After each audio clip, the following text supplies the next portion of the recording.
não compensava nessa junto, vocês inverteu e a gente tentou mesmo, essa linha, você vê. Se prometeu, parou. Não foi ainda no Instagram já. Agora só o logo é só um. Ainda o início, digamos. Vou pegar para vocês ficarem para dar de cola aí, para eu usar. Já estou filmando vocês. Depois você tira para mim, né? Que meu para desligar também. Pode ligar no Face. Agora está tudo tão interativo, né? Alô. Face, Instagram, tudo. Vou pegar aqui desse lado. A Nina, a Isa e a Nina aqui na programação. Não, fica aí, que é isso. Projeto Desmitificando Direito está começando aqui na Livraria Saraiva do Pátio Paulista. Quero agradecer a presença de vocês. Dizer que esse projeto existe porque há mobilização aqui em São Paulo dos professores, dos convidados, palestrantes e principalmente de quem é o multiplicador, né? Que seja pelo jornal, que seja pelos eventos, que seja pela internet, a gente precisa fazer isso acontecer. E aqui já tem um pouco menos, bem menos esse projeto aqui, acho que uns 2 anos, e em Porto Alegre já tem 8. Então lá a gente já tem a estrutura e o pessoal já está mais consciente. Mas quem está na internet, vocês aqui fazem isso acontecer. Então é bem importante que a gente faça o boca a boca e divulgue.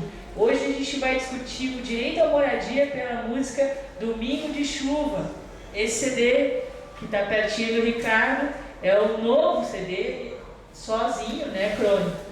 Primeiro, solo, mas não sozinho, né? Porque é um grupo de pessoas que fazem isso acontecer e que harmonicamente resultaram nesse trabalho que eu fico muito honrada pelo jornal de estar hoje aqui lançando esse trabalho contigo.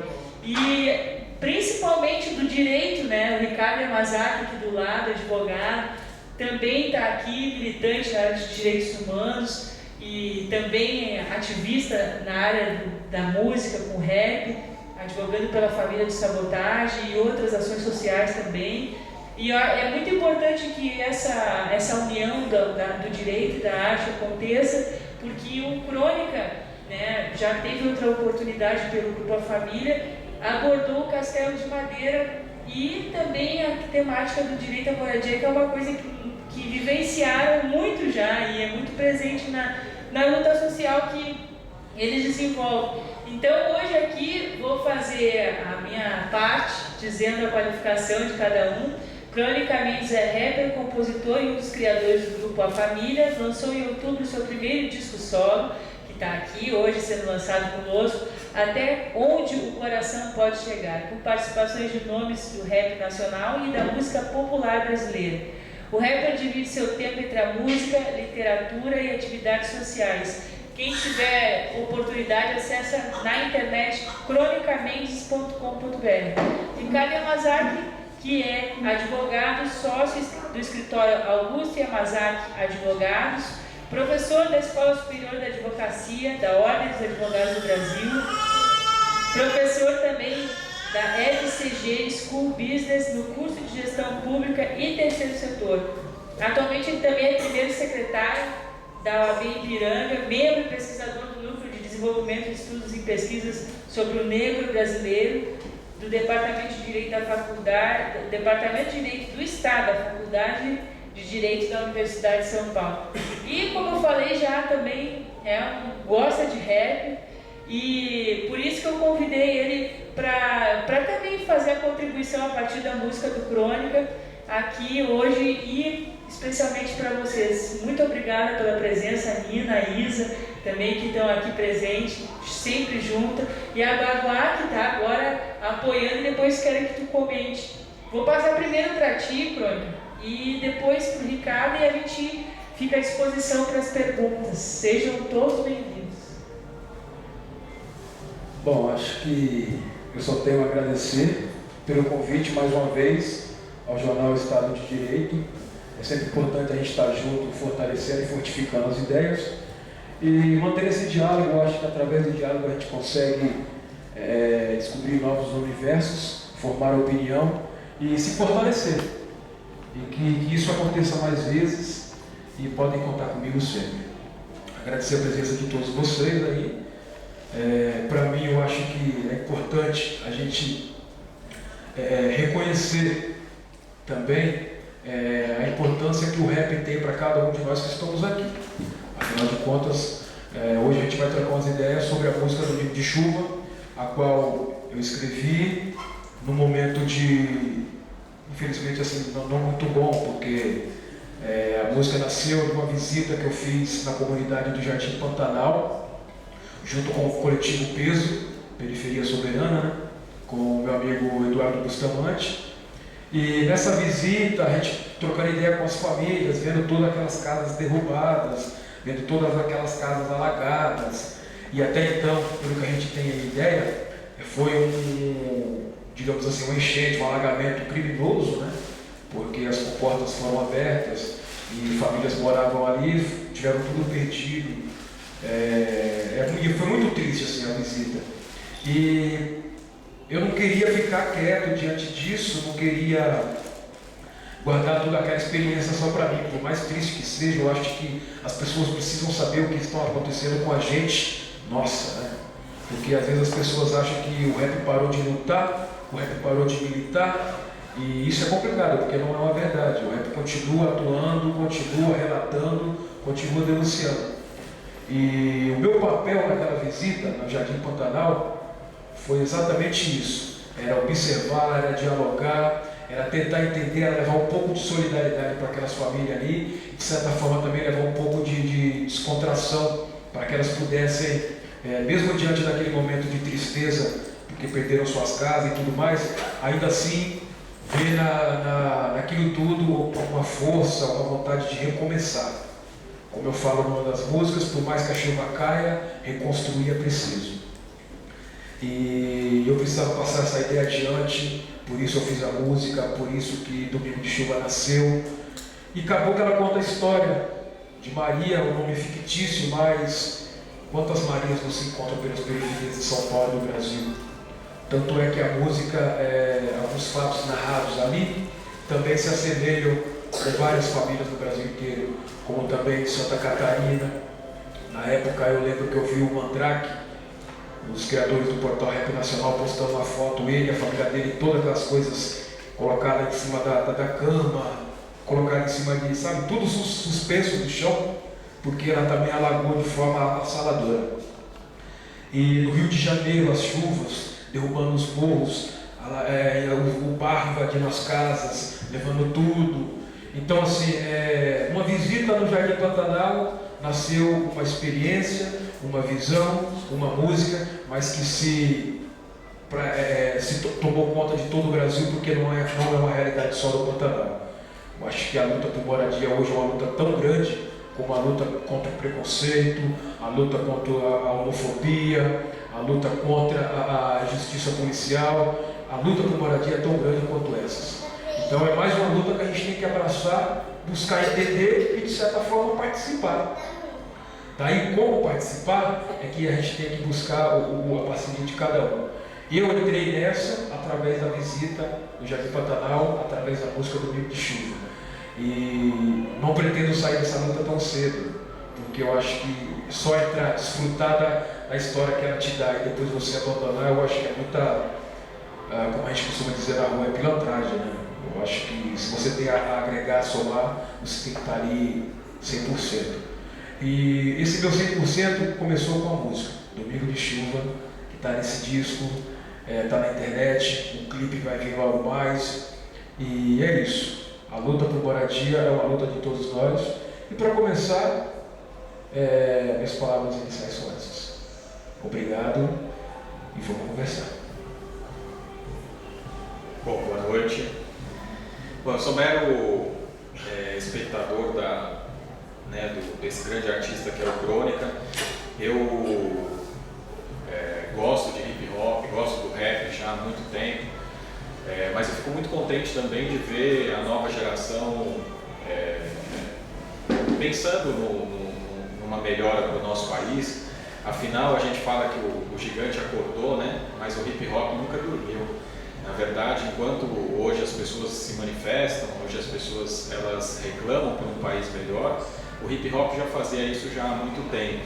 Ele sempre foi o retrato, foi o retrato vivo, passado nas letras de uma sociedade que precisava de mudanças, que precisava mudar. Eu sempre vi o hip hop dessa forma, eu sempre vi quem vive do hip hop tentando se expressar, né, numa sociedade em que a visibilidade para quem é da periferia ela é muito rara, e o rap ele consegue fazer isso, ele consegue estar em alguns lugares que a periferia em si não estaria, né? Um retrato muito fiel é o próprio Sabotagem, que conseguiu estar em lugares em que nenhuma outra pessoa da periferia poderia estar, a partir do seu talento. É por isso que eu sempre digo para os meus amigos que militam na área do hip hop, que na verdade eles não fazem hip hop, eles não fazem rap, eles fazem música, eles fazem arte. Né? Existe um preconceito próprio de quem milita na área do hip hop de dizer que o que você faz? Eu canto rap. Não, você não canta rap, você canta música, você faz arte. Né? Se reconhecer como um artista, se reconhecer como alguém que faz música é o primeiro passo para que a gente quebre uma série de paradigmas, que quebre uma série de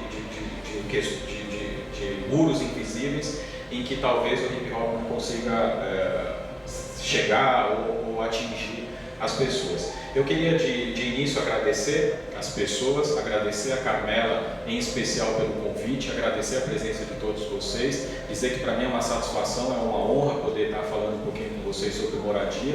Como eu disse, a grande estrela aqui é o Crônica. Eu vou tentar dar uma pincelada no que é importante na área do direito, né? Tentando não ser tão juridiquês possível, né? Menos juridiquês possível, afinal esse projeto da Carmela ele é um pouco disso. O desmistificar o direito é poder traduzir um pouco das palavras difíceis que a gente tem no jargão jurídico para as pessoas terem acesso à informação. A gente está num ano emblemático, é um ano de 25 anos da nossa Constituição Federal, comemorado agora no dia 5 de outubro.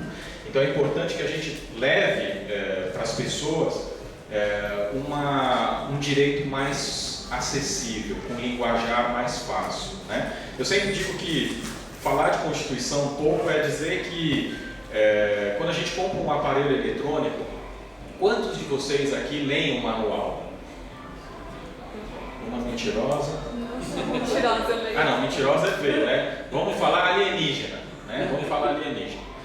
Então, quando a gente compra um aparelho eletrônico, são poucos os que leem o manual. Quando a gente nasce, a gente também nasce com o manual, que a gente também não lê.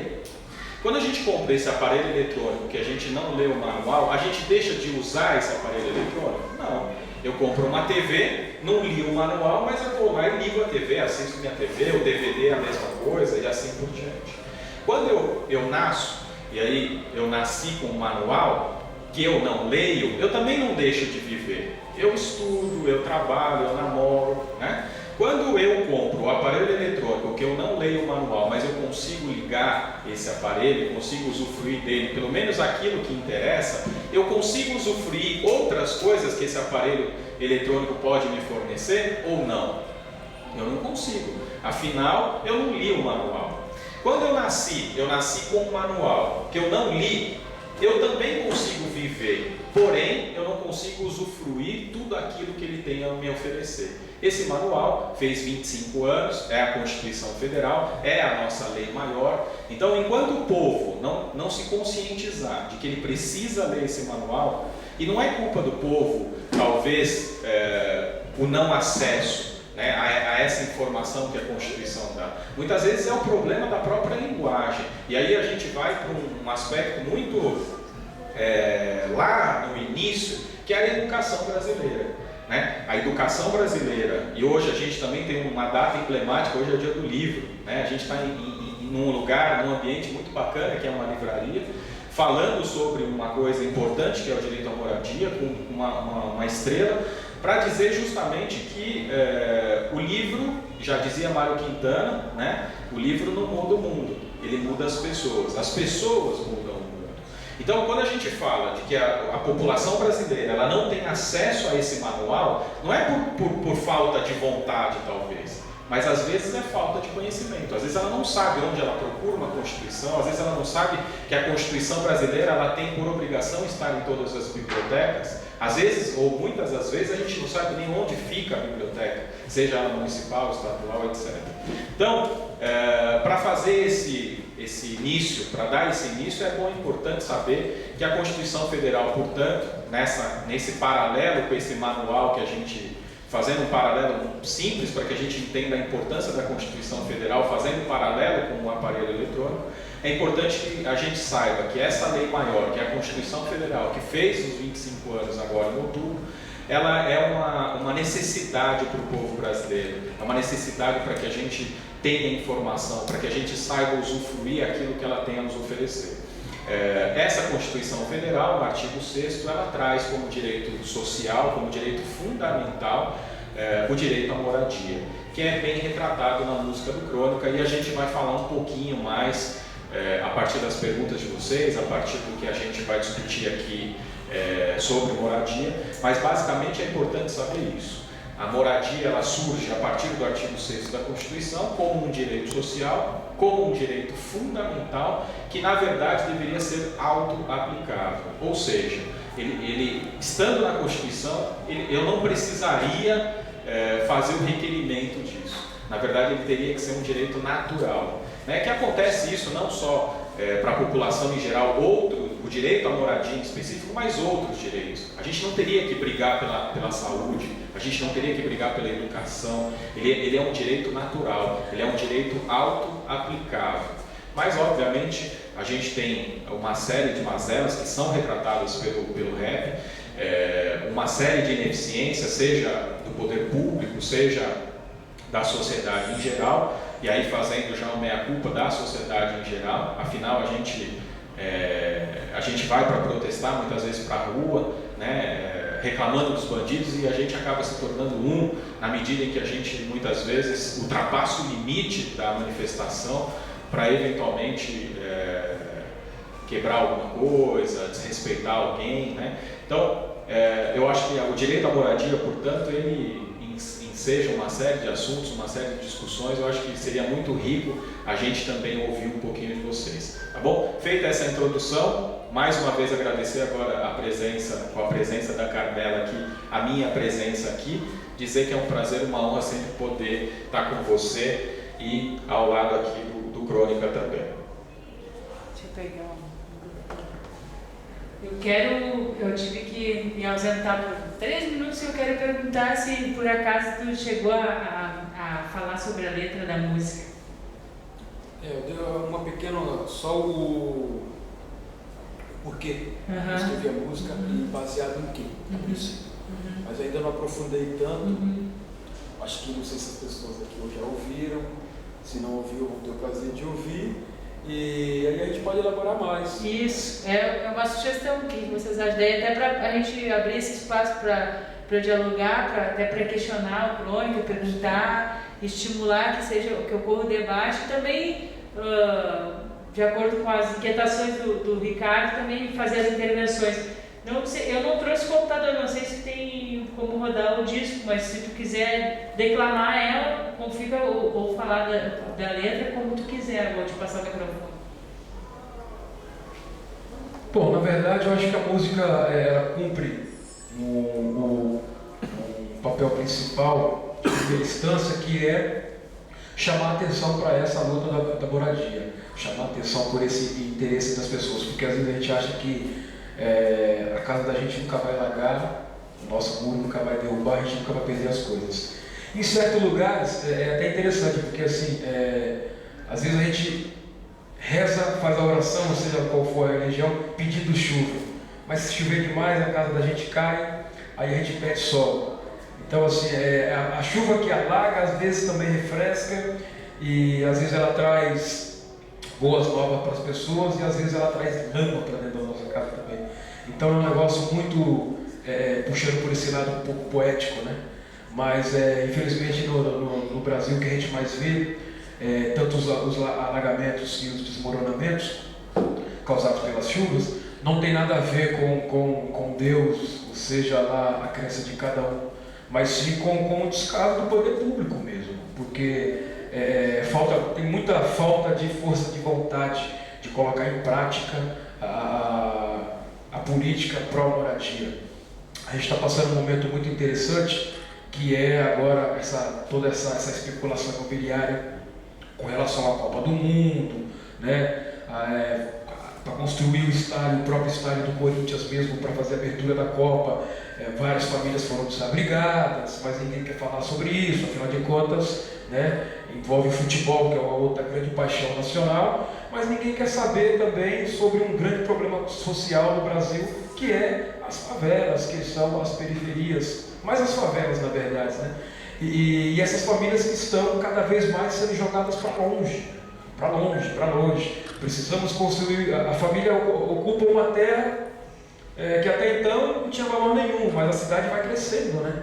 Vai crescendo, vai se aproximando dessas favelas, e aí aquelas favelas se tornam nobres, e as famílias depois são desalojadas, e aquelas favelas se tornam condomínios, se tornam shoppings, se tornam hipermercado, se tornam estádio de futebol, e essas famílias vão para cada vez mais longe, vão mandando para longe. Assim nasceu Cidade de Deus, assim nasceu até Las Vegas, né? Então, assim, para essa atenção, as pessoas não querem, parece que não querem discutir sobre isso. O importante é que a gente vai ter um novo estádio e que o futebol vai ser jogado lá dentro e que a Copa é no Brasil. Mas e aí? Quantos campinhos de futebol não foram assassinados para que pudessem construir novos prédios? Quantos campos também já não foram assassinados para que pudesse fazer o retorno para o estádio, rodovias, essas coisas? Então são coisas interessantes para a gente pensar. E muitas vezes as pessoas acham que o rap não precisa falar disso, porque o rap tem que falar de polícia e de favela, mas só que é assim, polícia e favela. E aí esquece que, tudo bem, vamos falar de polícia e favela, só que falar de favela é tanta coisa para se falar, né? É alegria, é tristeza, é o pai de família que levanta às 5 da manhã, é o ônibus super lotado, é a falta por moradia. Chegamos aí, né? Então é um assunto muito interessante esse, que eu consegui de certa forma colocar na música, usufruindo de um personagem chamado Maria. E aí a gente também pega um pequeno gancho que pega o lado do pessoal nordestino que vem do norte para São Paulo, acreditando que São Paulo é mil maravilha, por mais que tenha todo já o histórico de que São Paulo não é tão bonita assim como as pessoas que vêm de fora, embora deva tudo a elas. Mas São Paulo é a cidade do concreto, e o concreto não tem sentimento algum por ninguém. O concreto cresce para todos os lados, já dizia Chico Sainz. A cidade não para, a cidade só cresce. E São Paulo agora está crescendo para cima, cara. Está crescendo para cima, cada vez mais são prédios de 54 metros quadrados, cada apartamento está crescendo para cima, porque não está tendo como expandir mais para os lados. E isso, cemitério já, agora, essa gaveta, né? Então, assim, é uma coisa muito interessante porque pouca gente, ninguém quer ir para a rua, parece, para lutar pelo direito à moradia. As pessoas foram para a rua por causa não só pelos 20 centavos, e teve toda aquela revolução, digamos assim, que surtiu efeito, sim. Claro que a gente tem aí os oportunistas, né, de certa forma, eu acredito que são injetados no meio de manifestações para tirar o foco, mas cadê essas pessoas nas ruas causando toda essa revolução em prol da moradia? A gente só vê notícias e mais notícias. Acho que semana passada, no Globo, no Profissão Repórter, foi uma matéria interessante justamente sobre moradia, dos prédios que estavam sendo ocupados no centro de São Paulo, prédios esses abandonados, embargados, que estão lá à toa, né? Você vê lá aquele gigantão de concreto à toa e famílias debaixo do elevado. Então as famílias ocuparam esses prédios, e aí, não sei, acho que é por falta de vontade mesmo, eu acredito. Claro, não entendo muito bem das leis, o Ricardo está aqui para falar mais sobre isso, mas eu acho que toda lei deveria ter um bom senso, sabe, doutor? É no caso do cara que rouba uma caixa de leite e fica preso durante anos, e outro que rouba milhões e cumpre prisão domiciliar no máximo. Então, assim, eu acho que falta muita atenção por parte tanto de prefeitura, quanto de estadual, quanto de federal. para a gente poder entender melhor essa questão da moradia. Vem lá do campo, da luta do MST por terra para fazer a reforma agrária, e também para a reforma agrária não é simplesmente ocupar terras e colar e só plantar, também tem famílias que vão morar ali, é moradia de certa forma. Vem para a experiência que o MST está tendo nas cidades com as comunas urbanas. Um exemplo clássico é a comuna urbana de Jandira, que é uma ocupação do MST na cidade, no centro urbano. As pessoas que acham que o MST está na luta só pela reforma agrária, não, já abriu bem esse leque aí, embora seja um assunto delicado, mas é uma experiência incrível. Quem tiver a oportunidade de pesquisar depois na internet sobre a comuna urbana Dom Helder Câmara, que é em Jandira, na cidade de Jandira, é um espetáculo, assim, sabe? É uma luta por moradia gigantesca que se concretizou ali, está com o terreno, as casas foram feitas em mutirões. E agora, feito aquelas casas ali, sossegou? Não, já partimos para outra. Eu acho que é aquilo, né? Como diz o poeta Sérgio Vaz, a gente não pode confundir briga com luta, porque briga tem hora para acabar e luta é para a vida inteira. Né? E é de fato isso. É no caso do que eu fiz da música. Eu não posso escrever uma música como Domingo de Chuva e acreditar que o meu papel pela questão da moradia está cumprido ali naquela música só e basta. Eu não posso ir no Jardim Pantanal com o coletivo Peso, fazer uma visita, trocar uma ideia e depois basta. Eu acho que não, acho que a gente tem que denunciar mais, eu acho que as pessoas precisam saber o que está acontecendo. De repente a gente vê as famílias sendo expulsas daqueles prédios que estão em São Paulo e a gente fala, bom, tem que expulsar mesmo, porque estão aí causando, são vândalos. Às vezes a mídia consegue deturpar de tal forma que parece que para essas pessoas ocupar aqueles prédios, elas tiveram que tirar as famílias que moravam lá antes. Na verdade não, são prédios abandonados, cara. E assim a gente cresce a favela, porque não temos moradia. O Estado não cuida, o governo federal parece que não vê, a prefeitura então tenta fazer alguma coisa de certa forma, mas eu acho que ainda é pequeno, sabe? Eu acho que eles têm uma margem muito maior para poder fazer, mas ficam fazendo como que eu posso dizer? Fica fazendo meio que nas coxas, digamos assim. E isso a gente poderia fazer muito mais. Você desapropriar o prédio com as famílias que ocuparam ali, simplesmente para deixar aquele prédio vazio de novo, é muita covardia, sabe? Você fazer o que fizeram no Pinheirinho é muita covardia. Para devolver o terreno para o cara que deve muito. O cara é assim, todo perdão da palavra. Não sei se isso vai me trazer alguma consequência, mas estamos aí. Fazer o que fez com o Pinheirinho para devolver o terreno para um ladrão, que é o dono do Pinheirinho, é muita covardia, assim, sabe? Muita covardia. Eu acho que aí cheio de famílias de bem e ser desapropriado daquele jeito, com aquela falta de respeito, sabe? Nossa, quando você derruba uma parede de uma casa, você não está derrubando só uma parede, não é só o tijolo, não é só o concreto, você está derrubando sonhos, você está derrubando toda uma vida, sabe? Então é muito triste isso, muito triste. Eu estive no Pinheirinho fazendo evento para arrecadar o que as pessoas pudessem doar, desde roupas, a alimento, a kits de higiene, porque assim foi muito avassalador, O que a mídia mostrou, fora as redes sociais que mostraram coisas muito mais concretas, o que a televisão mostrou é muito pequeno diante da realidade que aconteceu ali. Você viu o que aconteceu no Moinho, também é muito triste. E pensar que aquele terreno ali é de uma família que até então, né, a gente não esperava que fizesse daquele jeito. Um dia o Pinheirinho, o moinho pega fogo, logo depois vira estacionamento, parte dele vira estacionamento para carros. E aí não foi incêndio criminoso, estranho, né? Podia pelo menos esperar um pouco mais para colocar aquele estacionamento ali e disfarçava, né? Mas não, então assim, estão batendo na gente, estão expulsando a gente cada vez mais para longe. E estão colocando na nossa cara que a gente vai ser o país da Copa. Então tá suave, da borrachada no povo, expulsar o povo, a gente vai dar futebol para eles. Tá bom. Vamos dar o futebol que eles gostam de futebol. E ano que vem é ano de Copa do Mundo e também eleições. Será que alguém está prestando atenção nas eleições? Vendo todo esse processo político que a gente está passando hoje, analisando bem se a gente vai votar de novo naquela pessoa ou não, fica aí a deixa, né?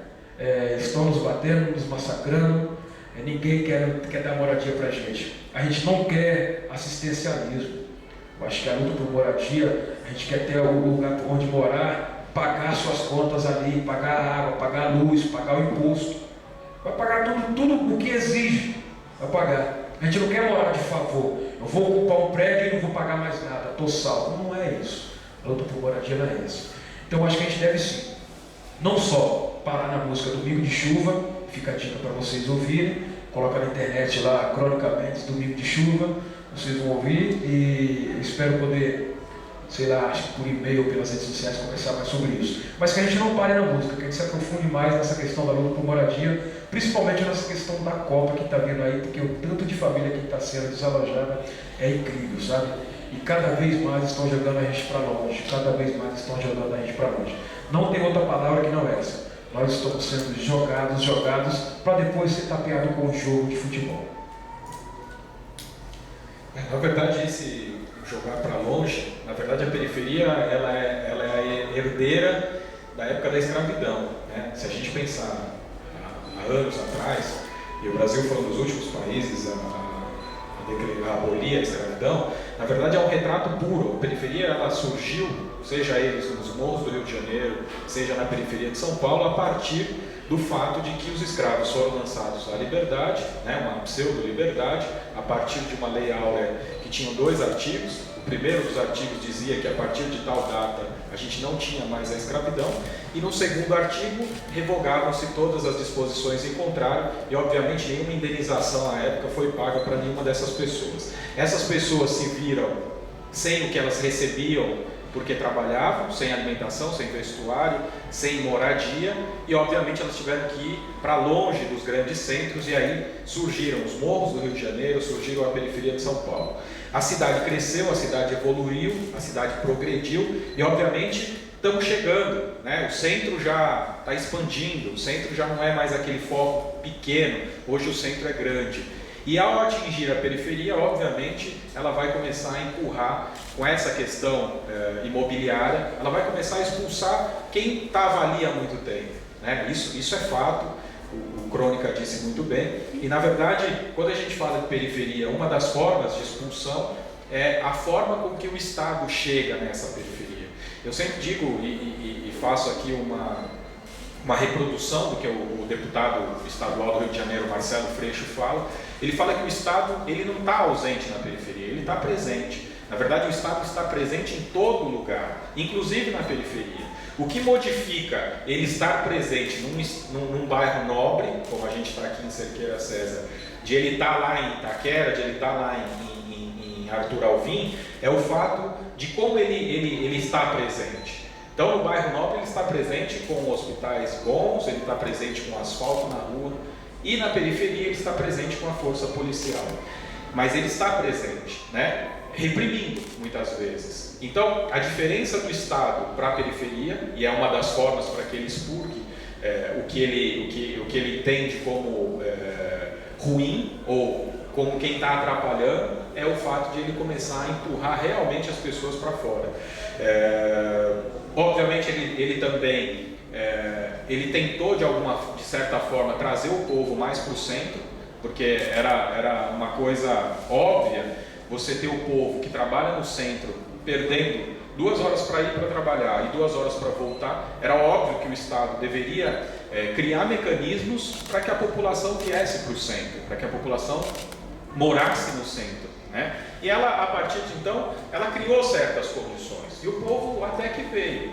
Só que agora ele vem com uma história do IPTU mais caro. Quanto mais perto do centro, o IPTU aumentou, acho que de 24% a 30%, o que faz com que as pessoas que vieram também comecem a voltar, né? E aí elas voltam para essa periferia que tem lá o Estado presente de uma forma repressora, tirando eles para algum outro lugar. Então a gente tem alguns contrassensos, né, em relação à moradia, lembrando que moradia ela não é só o fato de a gente ter um telhado, que fique bem claro que a Constituição Federal e a Declaração Universal dos Direitos Humanos, que é de 48, sempre previu que a moradia fosse em boas condições, que ela pudesse dar boas condições à pessoa que mora ali, e que não fosse simplesmente um abrigo, né? É importante também salientar que toda moradia deve ter um fim social. Então, quando o Crônica diz que a gente tem uma série de prédios, a gente tem prédios no centro do INSS todos fechados, né? A gente tem uma série de outros prédios do governo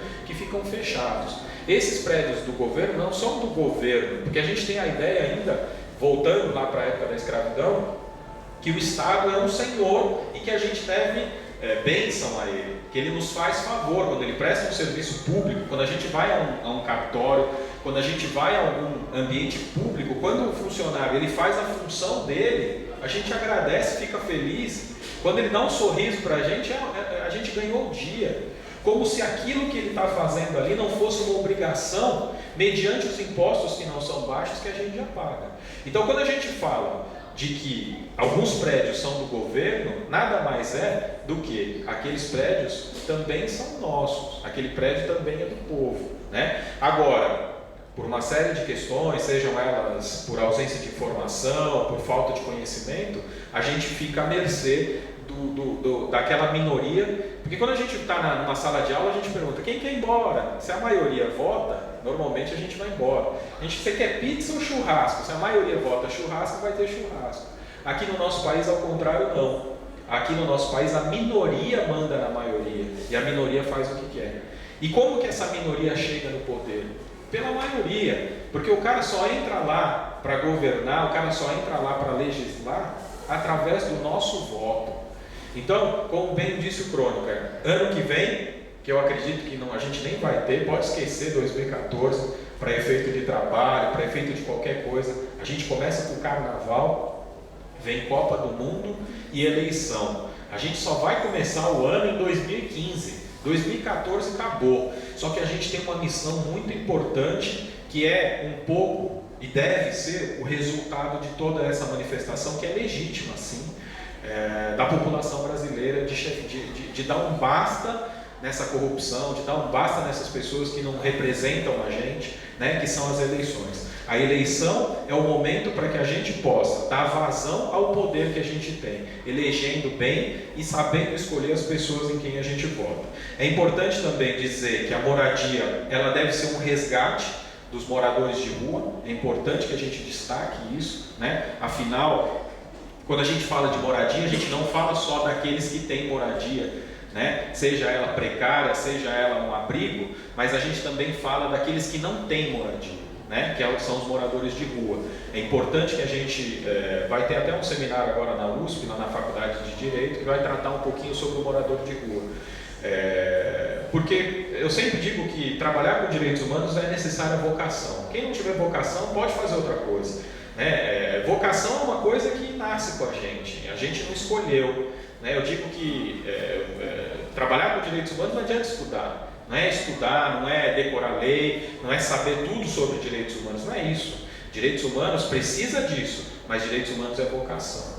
Quando a gente fala de direitos humanos e a gente vê, pelo menos para mim, quando eu chego no centro de São Paulo e eu vejo alguém pegando no lixo um resto de comida para comer e aquilo não me abalar, então é sinal de que eu tenho que fazer outra coisa, porque eu a minha sensibilidade já passou. Agora, no momento em que eu vejo um morador de rua, que é um ser humano como eu, e é assim que a gente deveria pensar, e é assim que a gente deveria respeitar, porque o respeito, na verdade, é a lei de ouro, né? Não existiam códigos, não existia Constituição, existia respeito. Quando a gente começou a faltar com esse respeito, foi necessária a criação das leis, mas o respeito sempre foi a lei de ouro. Quando a gente falta com respeito em relação ao morador de rua, que é um ser humano igual a gente, então a gente já perdeu a sensibilidade para aquilo. Realmente eu não vou querer lutar por moradia daquela pessoa, eu não vou pensar no direito que ela tá perdendo ali. Então é importante fazer, quando a gente fala de moradia, fazer esse resgate, não só as pessoas que moram em condições precárias, que não deveriam. Afinal, volto a repetir, e é importante que a gente saliente, o direito à moradia é um direito auto-aplicável. Ele deveria ser auto-aplicável, né? É interessante que a gente também pense na erradicação da favela, e a erradicação da favela não é transformar o barraco numa construção de alvenaria, não é isso. Ele vai muito além disso, né? Afinal, como disse o Crônica, a favela, no bom sentido, e para quem vive nela, para quem vive dela ou para quem mora nela tem coisas boas, tem coisas maravilhosas, né? Eu frequento muito a comunidade de Heliópolis, que é perto de casa, a comunidade de Boqueirão, que era a comunidade do Sabotagem. Ali a gente tenta, na verdade assim, a gente gosta dali, a gente respeita ali, mas a gente sabe que aquilo precisa ser melhor. Então, erradicar a favela também passa pelo direito à moradia, né? É importante que a gente erradique a favela com consciência. Não é só a construção de prédio, não é fazer uma maquiagem num cenário que para o político que vai passar, para o jogador, para a delegação que vem para a Copa do Mundo, vê uma série de predinhos bonitos e não os barracos de madeira, né? Como eu disse, vai muito além disso. Vai da educação do povo, vai da conscientização, vai da melhoria das condições ali, né? E o terceiro, obviamente, é o cuidado com quem tem a moradia. Muitas vezes, não só a moradia precária, mas além da moradia precária, o cara ainda ele mora numa condição de risco, né? Então é importante que a gente pontue, eu queria pontuar esses 3 aspectos quando a gente fala de moradia, que é justamente também verificar quem mora não só em condição precária, mas também mora em condição de risco, né? A gente tem uma série de construções que foram feitas a partir de declínio de terra, de feitos em cima de lixões, feito em cima de locais em que eles mantinham gases, mantinham produtos químicos, né? Então a gente tem uma série, porque ali ninguém queria nada, ninguém queria fazer. Você viu um local aberto, vazio, você vai lá e faz a sua moradia. Então eu acho que é interessante também, pontuando essa questão da moradia, esses 3 aspectos, né?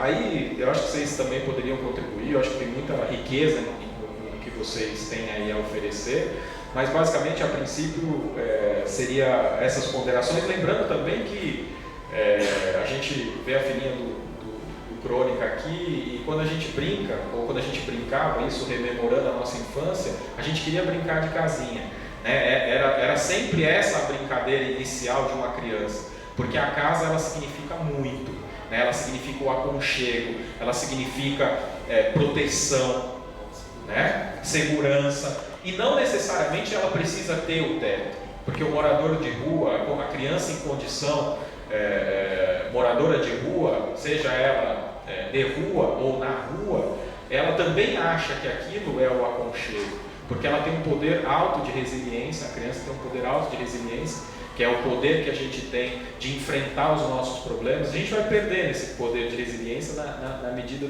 que a gente envelhece, mas a criança tem esse alto poder de resiliência, e é por isso que ela consegue passar a infância dela querendo brincar de casinha mesmo morando na rua, tá? Eu acho que essas ponderações iniciais ou caminhando aí para uma discussão.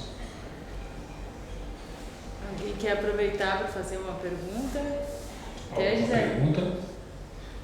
Eu queria saber, acho que de vocês, acho que vai ter 2 pontos interessantes aí de ser colocado, de como é que vocês veem, por exemplo, a questão de você olhar para, que nem você estava falando, não queremos transformar favelas em grandes construções de alvenaria só para transformar. Como é que vocês veem essa modificação? Porque de alguma forma você modifica muito, né? Quando vem o poder público e altera isso, né? Quando vem o poder público deforma e altera, acaba com o comércio, acaba também até com as pequenas ilegalidades que ali está tudo bem, né? Que é um consenso. E uma outra coisa, aqui em São Paulo, tem uma série de zonas que são praticamente zonas que você sai um pouco daquela construção de prédios burguesinhos, de família tradicional, como, por exemplo, algumas espécies de cortiços. Aqui não são moradias queridas hoje em dia, né? Mas são moradias muito ricas, né? Porque você tem ali um convívio, uma questão de senso de comunidade. E como é que você vê isso? Porque tem opções aqui em São Paulo Paulo, assim, ainda, né, persistem. A saudosa maloca querida ainda está aqui e cada vez mais querem tirar isso.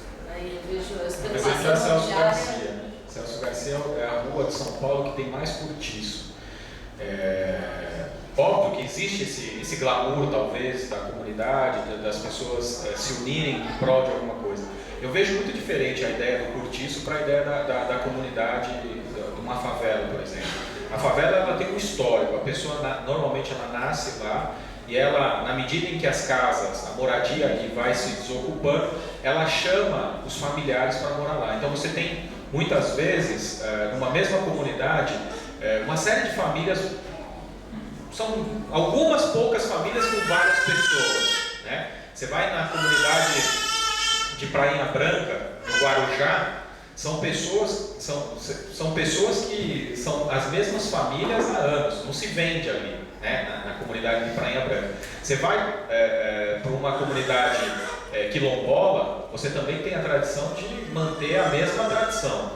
Ao contrário desses três exemplos que eu dei, que é a comunidade ribeirinha, que é a comunidade caiçara, que é a comunidade de quilombos, que é a comunidade de favela, ao contrário disso, os cortiços, eles trazem uma dinâmica diferente. Ali é uma rotatividade de pessoas muito grande que não mantém vínculo com aquele local onde eles estão. Na verdade é uma passagem.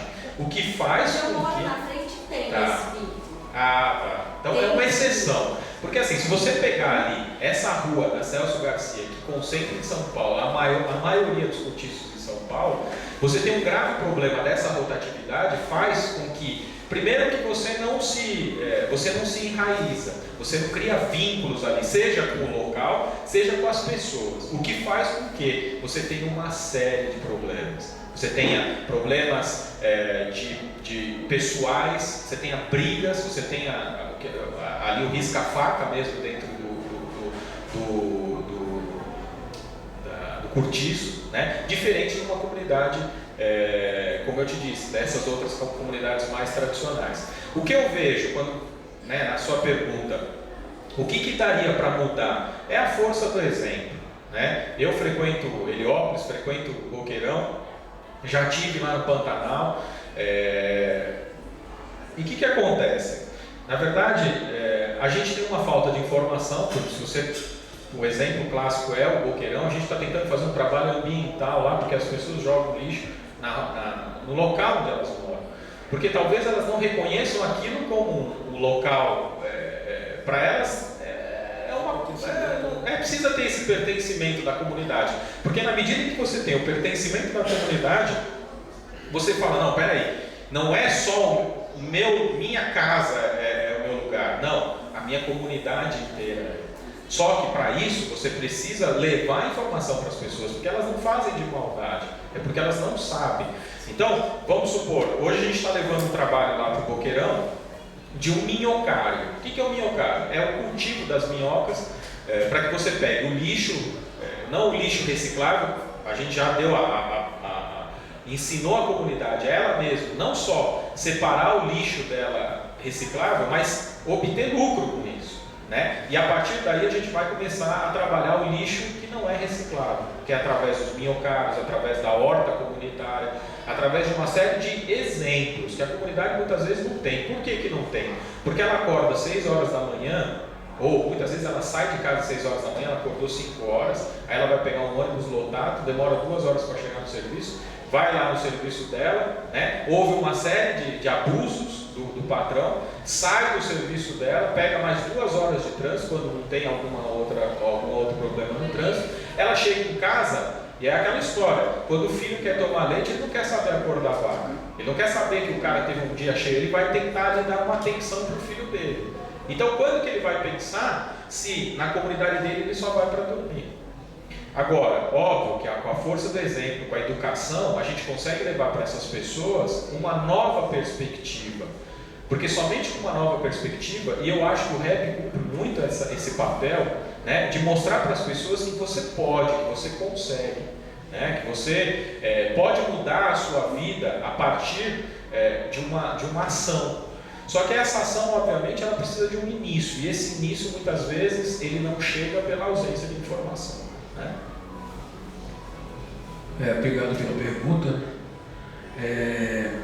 A favela tem favela que é tão grande, que é um universo, assim, sabe? Eu conheci pessoas que nasceram na favela, cresceram, se desenvolveram, morreram na favela sem nem sequer conhecer o centro, né? Porque aquilo ali é o universo dela, então ela tem esse pertencimento muito, muito intenso, assim. E eu acho que o processo de modificação para melhorias, eu acho que, acima de tudo, isso estou falando fora a obrigação do Estado. Eu digo a conscientização. Acho que é importante demais você ter essa conscientização, porque não adianta o Estado ir lá colocar um posto de saúde, se os moradores picham aquele posto, depredam, sabe, usam de vandalismo com aquele posto de saúde ali. Então também o Estado parece até que às vezes faz de propósito, não vou colocar segurança não, porque eles vão destruir tudo, depois vão reivindicar o quê? Então acho que primeiramente é a conscientização. Eu passei por um processo na favela no interior de São Paulo, falei até na outra atividade que a gente fez junto, favela chamada Sapolândia. A gente fez um processo de conscientização lá da seguinte forma, onde nós gravamos o clipe do Castelo de Madeira também. A favela sofria muito com toda vez que chovia, então a favela perto de córrego já viu, né? A faca e o queijo podre na mão. Chovia, aquela água subia, alagava o barraco de todo mundo. E a prefeitura mandava os tratores dela, ia lá, alargava, né, mais o córrego, chovia de novo, enchia e alagava tudo. Aí a gente acabou descobrindo que alagava por quê? Porque a prefeitura mandava lá as máquinas fazer o trabalho no rio, só que o povo amarrava o lixinho na sacola e deixava na porta.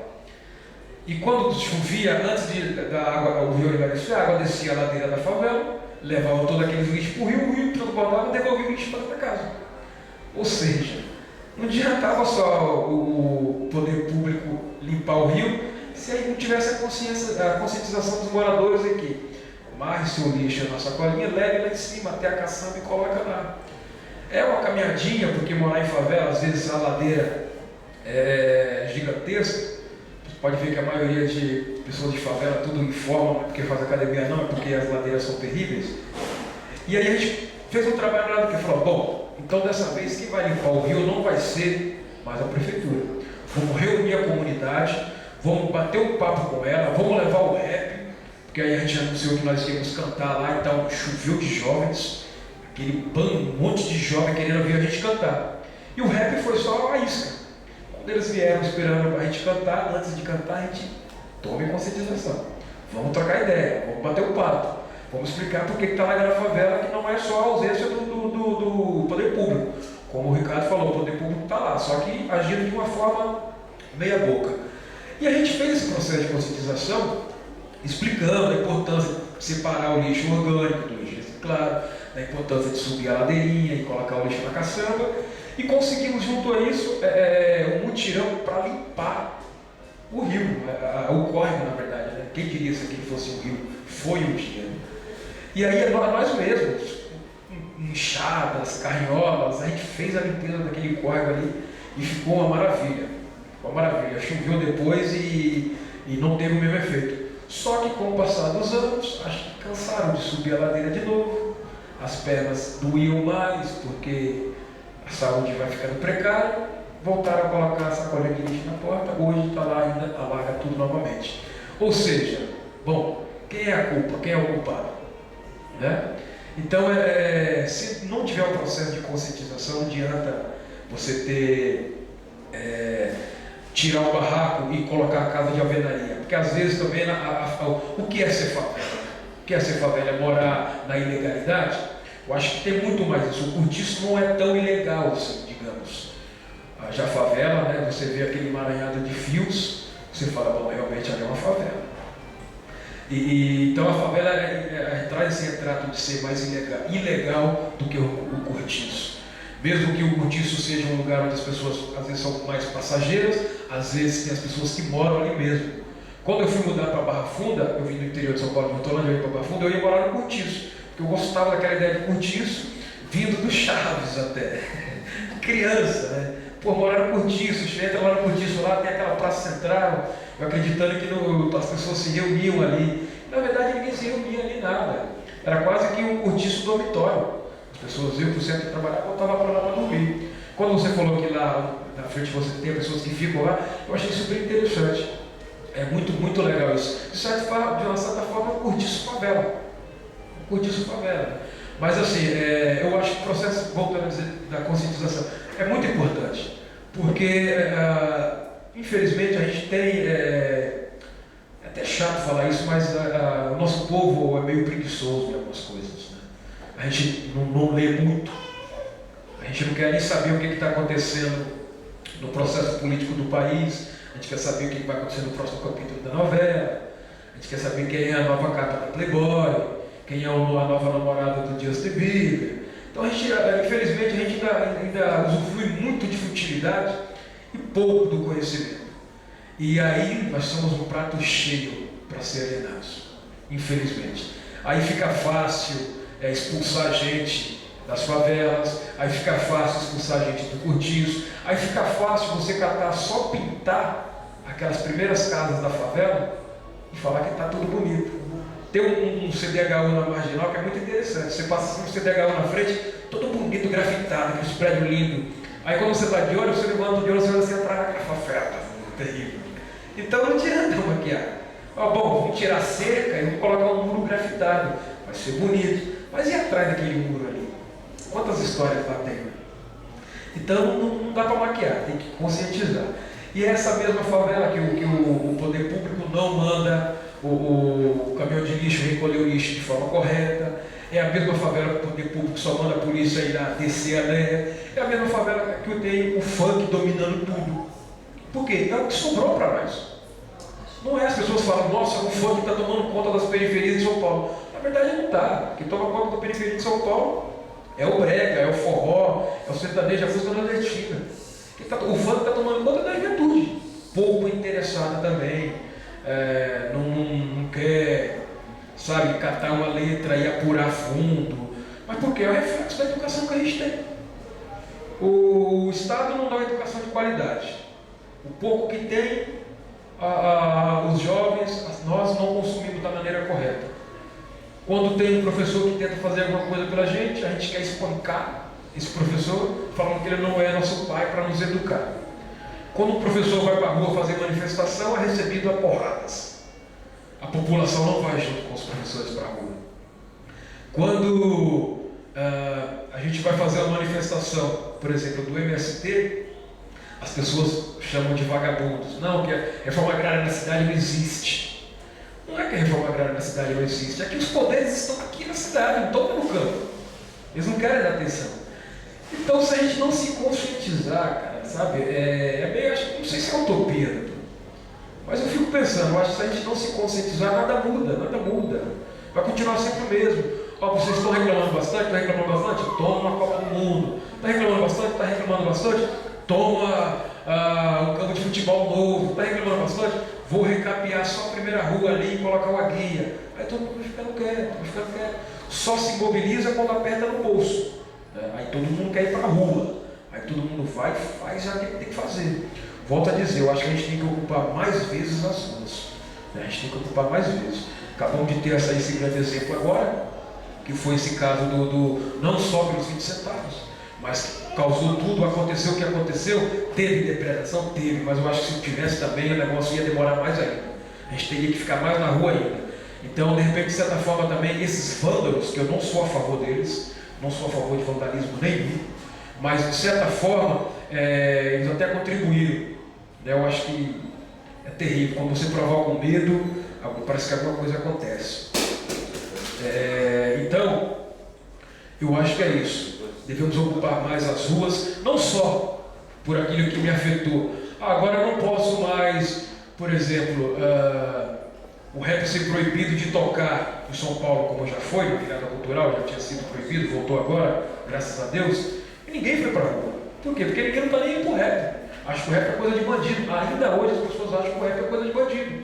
E o rap não, continua denunciando, o rap continua informando, conscientizando. Por quê? Porque o rap tem o poder de dialogar de tal forma dentro das periferias com a juventude que nenhum poder público tem. Tanto é que a maioria dos projetos sociais que acontecem de verdade dentro das periferias tem o hip hop envolvido. Quando tem rebeliões da Fundação Casa, a revolta dos meninos da Fundação Casa, quem quer eles chamam para ir lá dentro conversar, para dar uma tranquilidade para o pessoal do hip hop. Vão lá fazer oficina, vão lá, porque eles sabem o poder que o hip hop tem. E nós somos poderosos mesmos, somos terríveis. Quando a gente pega o microfone na mão, meu Deus do céu, a gente consegue mobilizar a pessoa de tal forma que também é perigoso, porque o que tem de gente cantando mentira é complicado. Então, assim, conscientização acima de tudo. Sem conscientização a gente não alcança nada.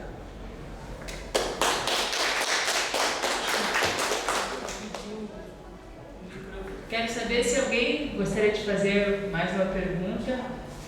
Eu já vou passar a palavra para ti. Eu quero, antes de passar a palavra, já agradecer, porque os exemplos são muito importantes para quem está aqui, para quem assiste na internet, pela ausência mesmo de memória que as pessoas, hoje a gente está vivendo com essa questão da globalização, do volume de informação e de inutilidade de lixo, né, eletrônico que a gente vem armazenando no nosso HD, né? Então é bom a gente lembrar, e vocês falando também, me lembrei lá da favela da Maré, no Rio de Janeiro, que tem o governo lá fez a autoridade do estado local lá fez uma barra de contenção dizendo que era para o som e não sei o que. Na verdade estava ali escondendo uma realidade, porque é o caminho do aeroporto. Então é muito triste ver essa invisibilidade, né, em relação ao problema. Outro lugar que eu frequento lá, falo mais do Rio de Janeiro, que lá no Rio eu vou mais nas favelas, lá em Porto Alegre eu vou no presídio, então acabo me dividindo um pouco. Lá no Rio, outro lugar, o Arará, em Manguinhos, Mandela, que são comunidades que foram ocupadas pela UPP e que, em parte, colaborou a entrada do Estado, porque de alguma maneira melhorou até a questão de infraestrutura, não se vê tanta gente drogada, mas de outra maneira ainda não potencializou aquelas pessoas para o empreendedorismo. Então todo o comércio que tinha pelos bailes funk, né, o baile funk que era ilegal, que rolava outras coisas que não é lícito, ou que ostentava, às vezes nem rolava, mas ostentava arma, ostentava outras coisas que a gente sabe que acontece, pararam de acontecer, e muita gente que vivia dentro das comunidades foram prejudicadas por essa higienização, essa forma do Estado intervir, mas sem empoderar, né? Então acho que a gente tem que, quando a gente fala nesse assunto, e passando a palavra já para o colega, a gente tem que dar condições, né, das pessoas terem a sua dignidade, o seu lar, né, e digno, e não simplesmente achar que a gente coloca as pessoas em umas casinhas lá e não ensina como é que ela vai se manter, já que mudou o sistema. Mudou o sistema, daí como é que eu vou ganhar meu pão? Eu vendia o churrasquinho na frente do baile funk. Era isso que ele fazia a vida inteira. Então não adianta pensar numa questão só. Quando vocês falaram aqui e começaram a falar do Castelo de Madeira, da Sapolândia, me lembrou, a gente hoje não tem hoje, a Secretaria do Meio Ambiente não está nem um pouco ligada com essa questão de a preocupação igual do direito à moradia. É ligada, mas é ligada assim, de uma maneira muito superficial. E as próprias assim, instituições privadas assim, e do terceiro setor que fazem muitas campanhas educativas, buscam fazer campanhas educativas sobre conscientização do meio ambiente e tal, o que acaba acontecendo? porque falo por experiência própria, né? Fui concorrer a um prêmio internacional e a maioria dos prêmios, os projetos que foram contemplados eram projetos de plantações de árvores, desse gênero, onde a gente mais precisa é plantar ideias, né, nas pessoas, para que essas pessoas aí sim consigam cuidar e disseminar uma cultura diferente de cuidado com o lugar e principalmente começando a cuidado com o outro, né? Porque o meio ambiente sozinho em si ele estaria muito bem gerenciado, mas nós aqui que bagunçamos essa casa, que é um grande condomínio da terra, e que acaba acontecendo essas catástrofes ambientais aí, por falta de visão do Estado no momento adequado, e a gente fica depois desesperado, né? Vendo na televisão o Zeca Pagodinho, não foi lá ajudando a comunidade, e daí, mais uma vez, é o artista, é o músico que acaba sensibilizando toda uma população e dizendo que está acontecendo uma coisa que o governo tinha que estar, e sensibilizando as pessoas. Então, que a internet, que vocês, que eu parabenizo, assim, tu falou muito da favela, tem uma música que está aí nesse disco, o nome dela, não é? Que fala sobre a favela, e criar um clipe também, que é a capa desse disco do Crônica, que está todo em animação, que eu recomendo vocês assistirem na internet. Mas não estendendo, como é que é o teu nome? Guilherme, vou passar a palavra para o Guilherme, depois quem tiver mais alguma pergunta, passamos para vocês, e daí encerramos a atividade com o certificado. Eu queria mais saber, são duas perguntas, uma para o doutor e outra para o Crônica, porque eu acredito no seguinte, que a mentira pode ter várias caras, mas a verdade tem uma só. E o que eu vejo estudando direito é que nós temos muitos técnicos, nós temos muitos aplicadores de normas onde deveriam existir seres humanos. Eu já cheguei a escutar de um professor de direito civil que existem 4 P's para o qual um advogado não pode advogar, não deve, e um desses era para pobre. Eu agradeci a Deus naquele momento que, por não serem todos os advogados que pensam como ele, porque onde existe muito técnico, faltam seres humanos. E eu gostaria de saber a opinião do doutor quanto a isso. E para o Crônica é o seguinte, o que eu vejo do rap é que vai além do ritmo e da poesia. Você está ligado, você vive isso. É a revolução através das palavras. E eu vejo do rap que só nasceu porque um dia o Estado esteve ausente. E foi se mantendo essa ausência, foi se mantendo esse descaso, e aí se fez necessário o rap.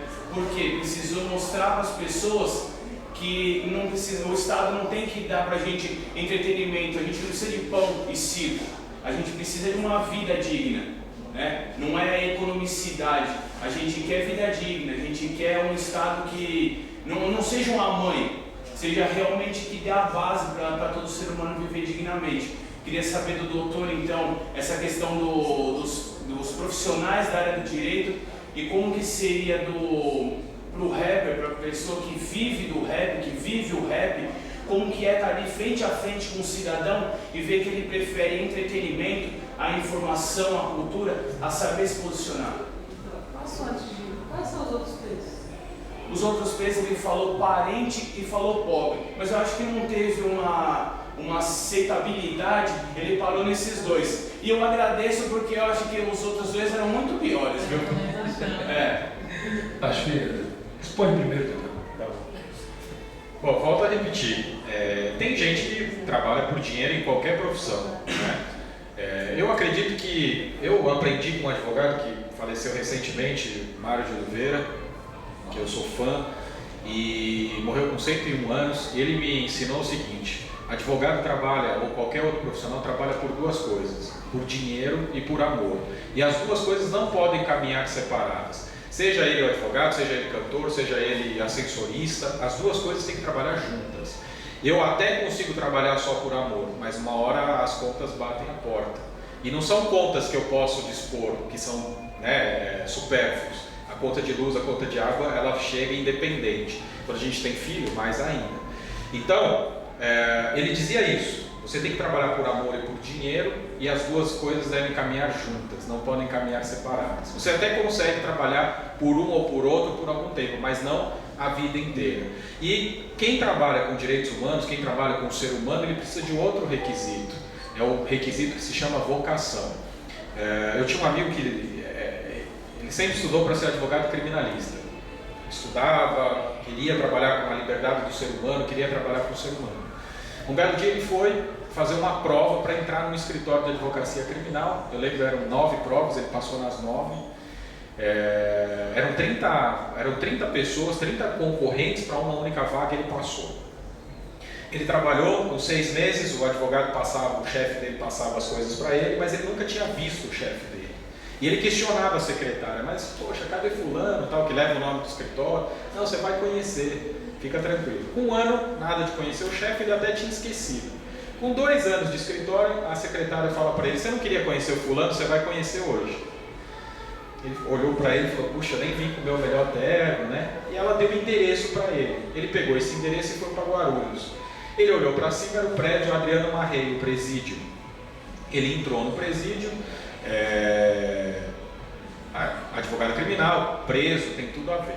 Ele entrou num local chamado parlatório, que é um local, para quem não sabe, é um local onde ficam os advogados de um lado, ficam presos do outro, e eles se falam, se comunicam nos Estados Unidos por telefone, aqui através ali de uma separação.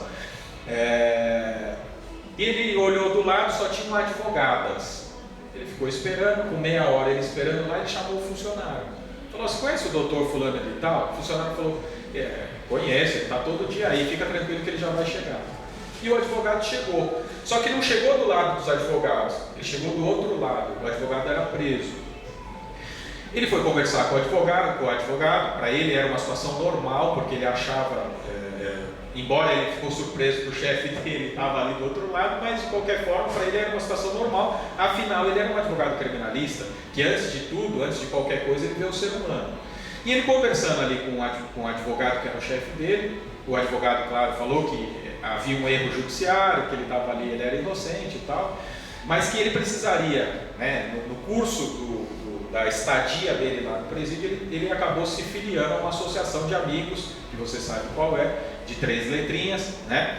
E acabou se filiando a essa associação de amigos e pediu para que ele entrasse com algumas coisas dentro do presídio para poder dividir nessa nova associação. Ele ali, né, e ele disse que já tinham outros funcionários, outras pessoas que também facilitariam essa entrada dele com algumas outras coisas. Ele disse que pensaria, ele disse que ele não estava se sentindo bem, que ele ia embora. Ele foi embora, a secretária perguntou, e aí, você conheceu o doutor fulano e tal? Você viu que erro, né, que injustiça com ele? E ele disse o seguinte, olha, eu não estou passando bem, eu não estou me sentindo bem, acho que eu vou para casa, amanhã também acho que eu vou me sentir mal, no outro dia também, e assim por diante. Ele não voltou mais no escritório. Era uma quinta-feira, ele foi para uma editora, né, vamos fazer propaganda aqui, ele foi na Saraiva, comprou tudo de direito empresarial, que não vê o ser humano, ele vê o lucro, ele vê dinheiro. Ele foi para a praia, era uma quinta, sexta, sábado e domingo, ele estudou tudo, ele na segunda-feira era um advogado de direito empresarial. O que eu quero dizer para você? Eu quero dizer para você que algumas funções, algumas profissões, basta você estudar, basta você ler uma apostila, como eu disse aqui. Outras não. Outras você pode estudar a apostila, você pode decorar a lei, que você não vai ser. Trabalhar com direitos humanos, trabalhar com o ser humano, pode ser isso. A advocacia pode ser isso. Pode ter áreas em que o dinheiro fala mais alto. Eu não diferenciaria os 4Ps, os 5Qs ou os 4S, não sei, ou os 3G. Eu não faria essa diferenciação, mas eu faria a diferenciação de quem trabalha por dinheiro, até sem vocação, e aquele que trabalha para o ser humano. Mas aí, trabalhando para o ser humano, ele precisa da vocação. Por 2 motivos. Primeiro, para não se enganar. Porque às vezes tem gente que trabalha com direitos humanos achando que tem vocação e não tem. E aí ele se engana. E a outra, que é pior ainda, é trabalhar com direitos humanos sem vocação, prejudicando uma série de pessoas. Então é uma missão. Como o rap para o Crônica é uma missão, como para a Carmela trabalhar com o que ela trabalha é uma missão. Né? Que às vezes é um fardo. Às vezes a gente quer desistir, às vezes a gente acha que a gente é incompreendido, a gente às vezes trabalha com a ingratidão. Só que a vocação é isso, ela faz com que você, mesmo tendo uma série de obstáculos, e vocês vão ter muito para quem trabalha com direitos humanos, vocês continuam querendo ser. Uma amiga minha, até já terminando, uma amiga minha era psicóloga, ela trabalhava na AMA, que é a Associação Amigos dos Autistas. E ela todo dia ia trabalhar na maior felicidade, e eu sou meio curioso, eu olhava o braço dela, estava mordido. Eu sou meio curioso, né? Vi que ela estava com o namorado novo, eu falei, nem vou perguntar, né? Passou um tempo, ela com o braço mordido ainda. Eu falei, né, curioso, eu falei, e aí, tá namorando ainda? Ela falou assim, não, tô solteira. Você tem cachorro? Ela falou assim, não tenho cachorro. Então você tem gato? Ela falou assim, não, também não tenho gato. Eu falei, então tá bom, o que é essa mordida aí?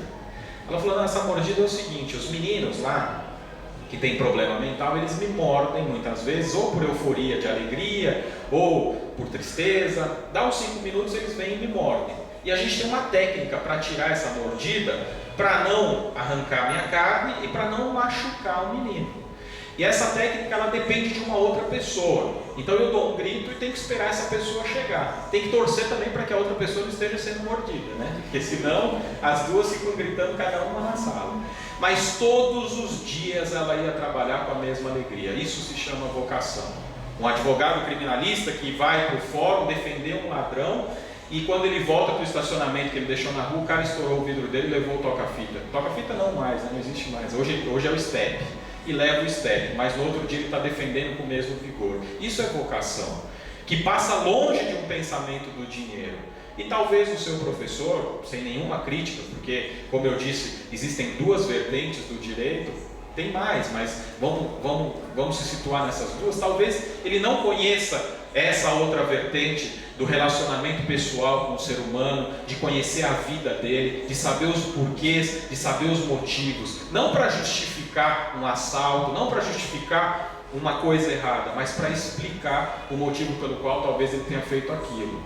Então, talvez ele não saiba disso e ele entenda que o advogado ele não deve defender esses 4 P's porque ele não tem a vocação, né? E que não é um problema, que não é uma coisa que a gente deva julgar, mas a gente tem a conclusão de que ele não tem vocação. E graças a Deus ele não está defendendo esses outros 4 P's, e tomara a Deus que esses 4 P's estejam sendo defendidos por quem tem vocação, né? Então, basicamente era isso que eu queria falar.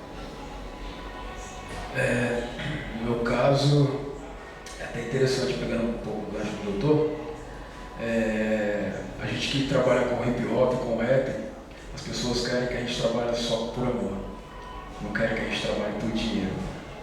Assim, eu até queria fazer só por amor, mas quando chegasse a conta de luz lá em casa, eu beijar e mandar, tá pago, né? Alguma coisa, ou desenhasse o coração, ou fizesse assim, estava pago, mas não, a gente tem que pagar.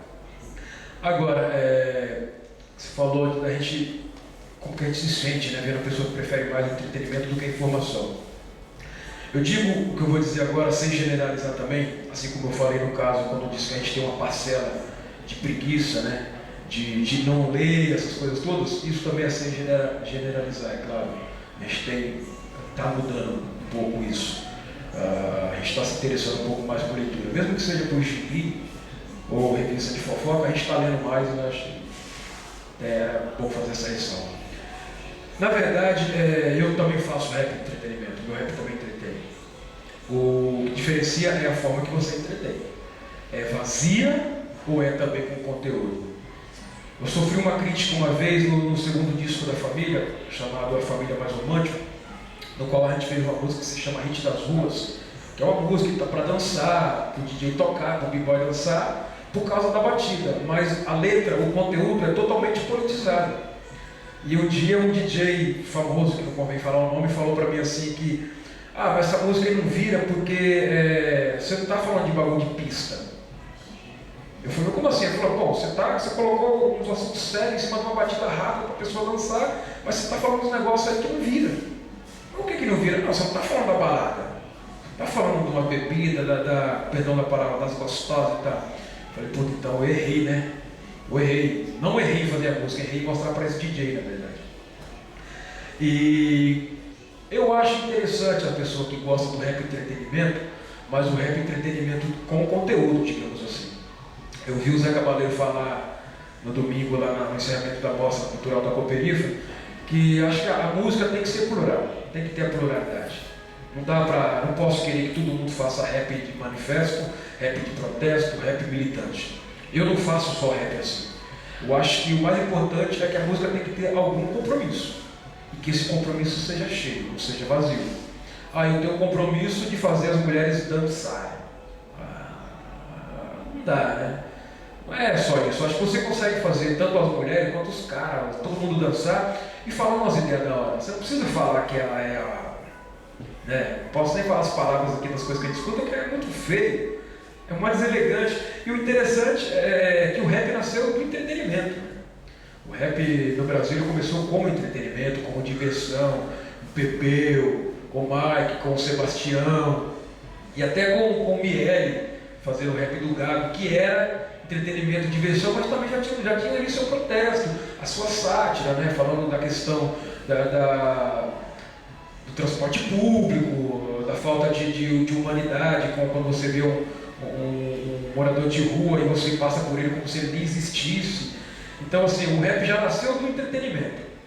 Ele se tornou um pouco mais de manifesto no início dos anos 90.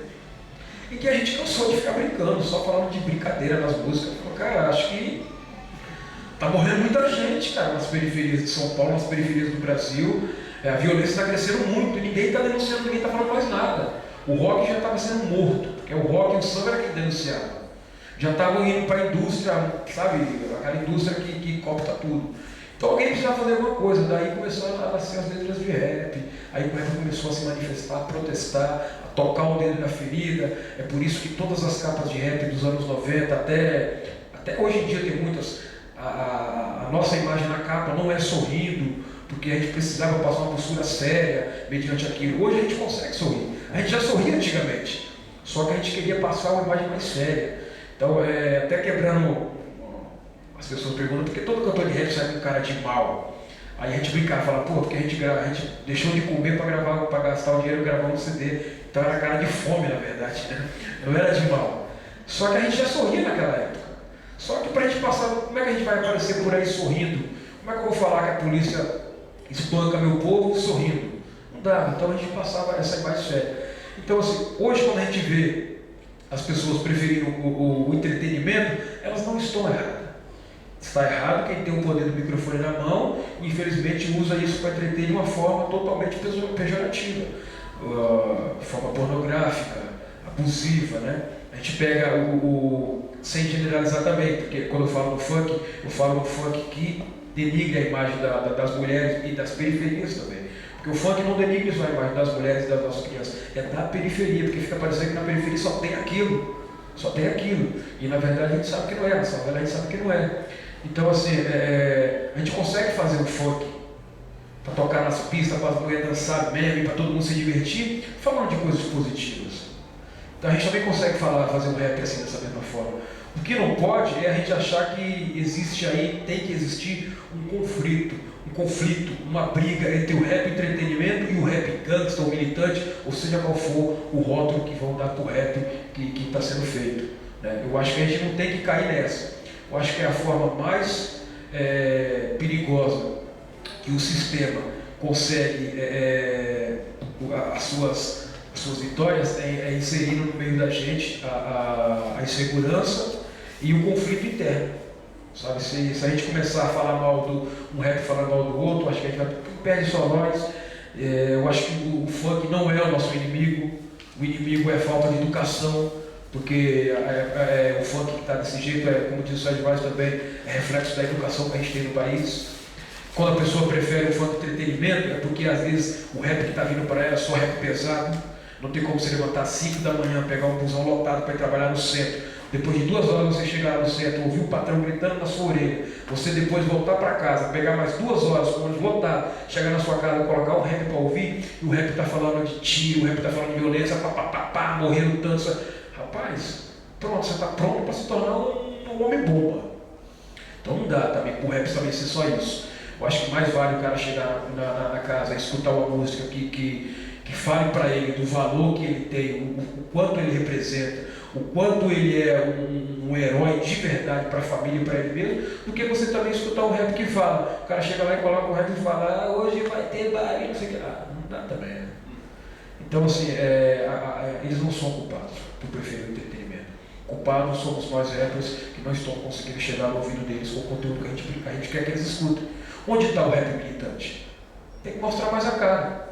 O funk está nas barracas do camelô, o rap militante não está, não sei o que está acontecendo.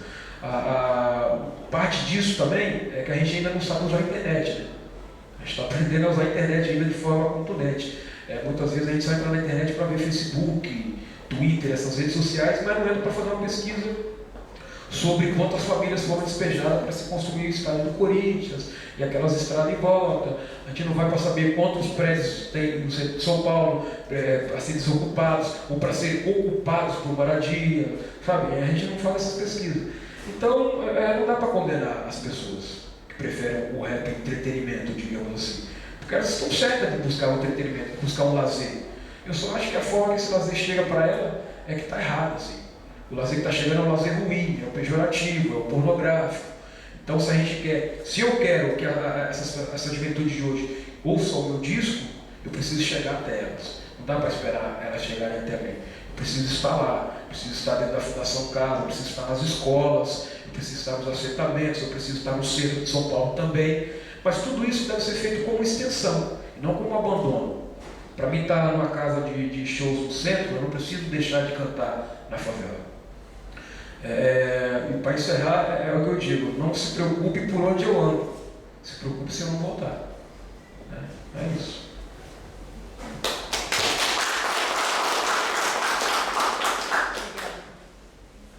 Eu quero agradecer ao Ricardo e ao Crônica pelo rico debate hoje que vocês proporcionaram aqui, que eu achei muito bacana. E quero fazer um apelo para vocês, e que eu também vou adquirir o meu. Dá para comprar aí na loja? Como é que a gente faz para comprar o CD? Menina, direto. Quanto é que tá o disco? Tá 20, pela loja vai ser 25. Tá. Então faço um convite então para comprarem o disco.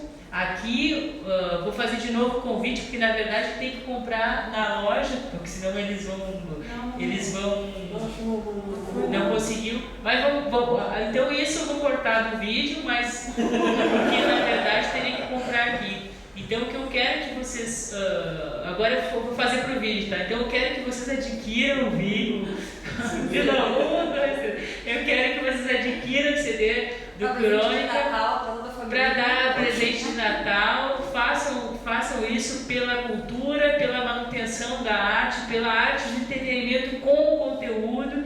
E agradecer mais uma vez, que hoje foi muito especial, e acho que para nós, assim, para o jornal, para a livraria, é uma honra saber que a gente está podendo proporcionar esse espaço e que o direito está do lado da música, né? E tá abrindo esse espaço. Ontem a gente já fez mais de uma vez, fizemos essa nossa segunda vez, e o espaço está sempre aberto para esse e para outros debates. O Ricardo sabe disso também. E a gente, na medida do possível, eu tenho visitado as quebradas aqui de São Paulo, fui conhecer o projeto lá com o Bustamante, né? Como vai ser o mundo, com o Dexter lá. Não pude ir ainda em Heliópolis, quero conhecer. E também o que vocês tiverem de sugestão de outros lugares também, a gente, na medida do possível, vai encaixando, porque não adianta fazer só esse jornal, né, e não visitar de onde é que foi tirada essa foto,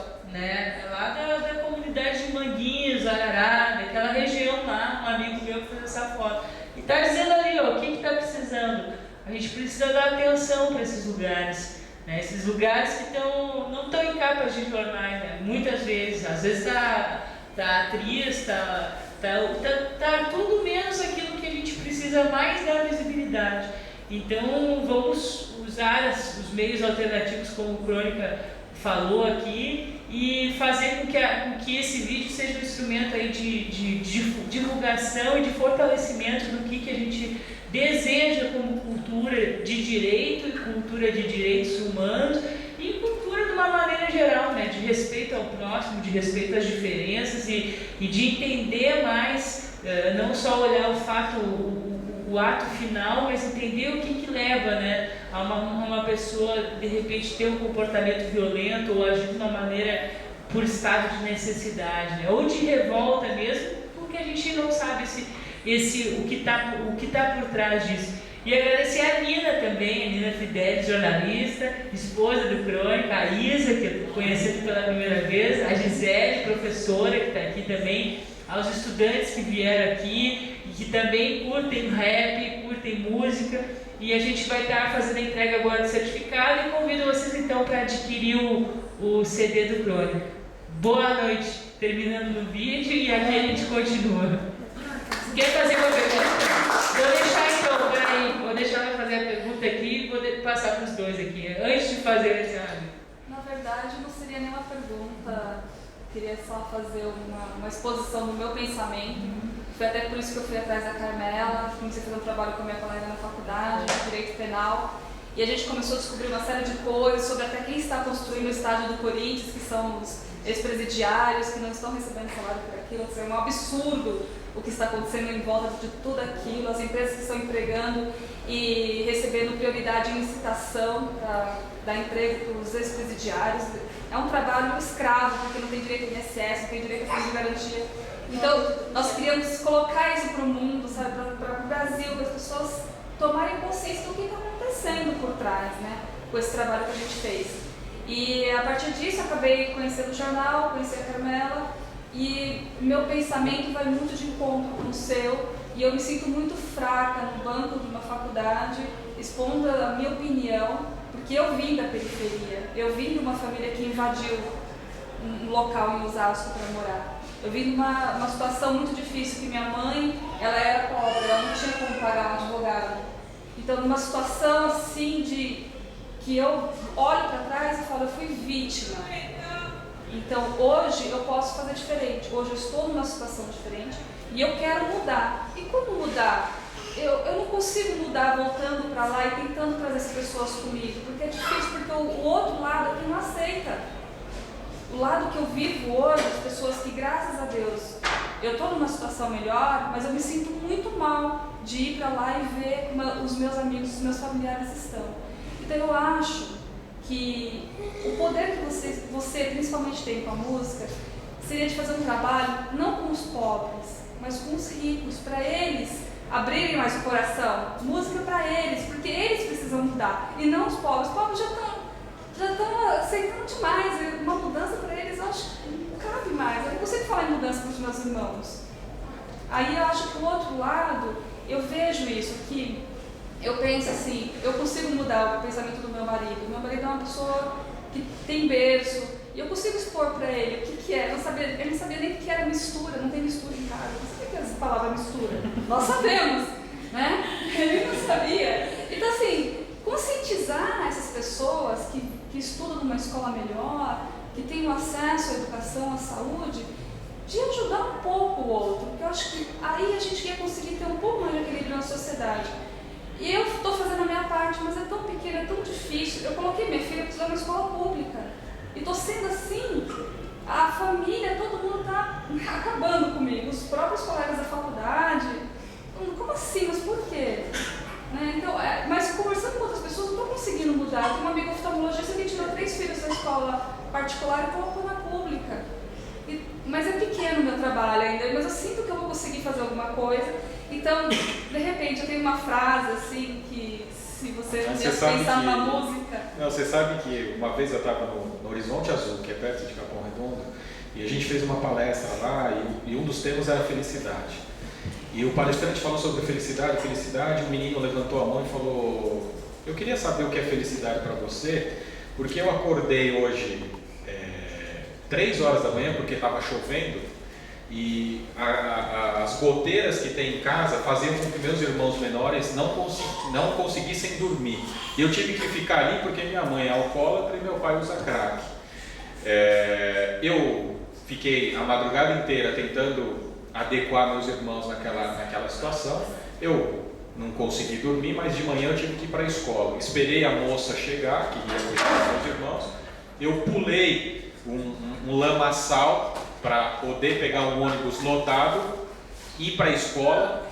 A escola não tinha professor, então o professor substituto me deu uma bola para jogar. Depois eu voltei para o meu trabalho, fui trabalhar depois da escola, voltei à noite e voltei a cuidar dos meus irmãos.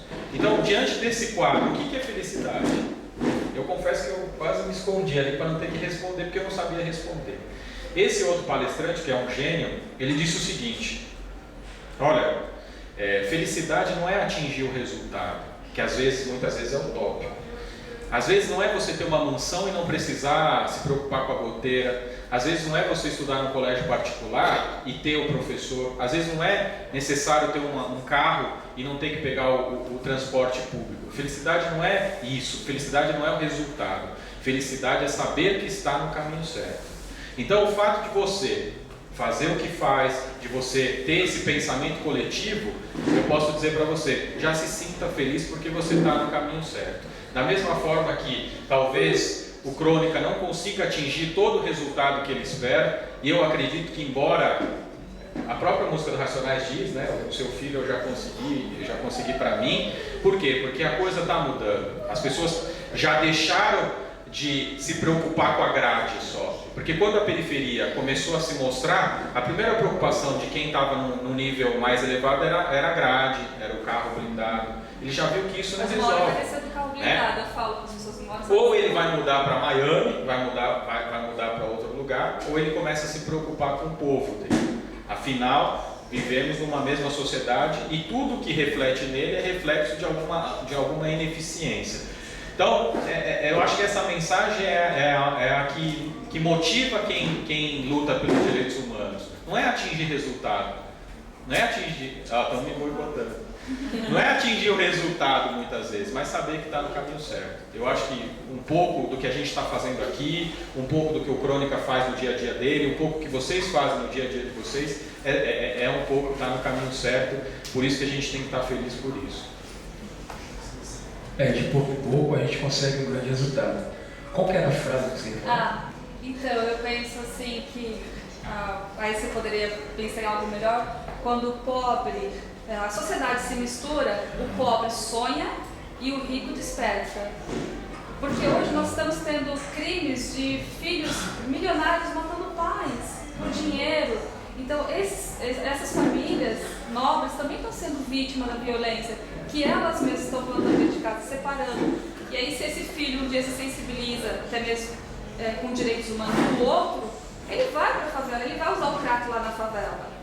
Então eu acho que desde cedo já tem que misturar. Essa mistura que um vai sonhar, porque eu tive a oportunidade, quando minha mãe era faxineira na casa de algumas pessoas, de sonhar com aquela vida que eles tinham. E eu via a aeromoça, a vida boa que ela levava, eu falava, eu vou ser aeromoça, porque minha vida vai ser diferente. E foi aí que minha vida mudou. Então, o pobre sonhar. Eu acho que está faltando o pobre sonhar e o rico acordar. Então, muito boa frase. Na verdade, Você cede os direitos autorais? Sim, pelo amor de Deus. Tá registrado. Eu não consigo fazer nada com isso, eu sou uma formação. Vocês são testemunhas. Na verdade, o pensamento é muito bom, É isso que você falou. Que dá para trabalhar Vou pensar bastante. bullying, Vou pensar nas sobre escolas. isso. Confesso para você que vou pensar sobre isso. Mas um assunto interessante também assim, será que eles querem nos escutar a gente? Né? Porque quando se fala rap, às vezes entra no assunto que ele falou. Eles querem escutar o rap, mas o rap é do entretenimento que ele também questiona. Então tem essa questão. Eu pensei nisso em escola, trabalhar bullying dentro de escola, mas com rap, sabe? Sim, eu acho que o rap hoje ele está um pouco mais...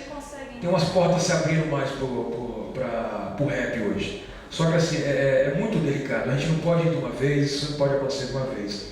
Esse pouco que você falou que você faz, é o mesmo pouco que eu faço, que o doutor faz, que se somar tudo, não é tão pouco assim. Né? Acho que cada um de nós aqui faz um pouquinho disso que você falou. E o pobre sonha. O povo que sonha.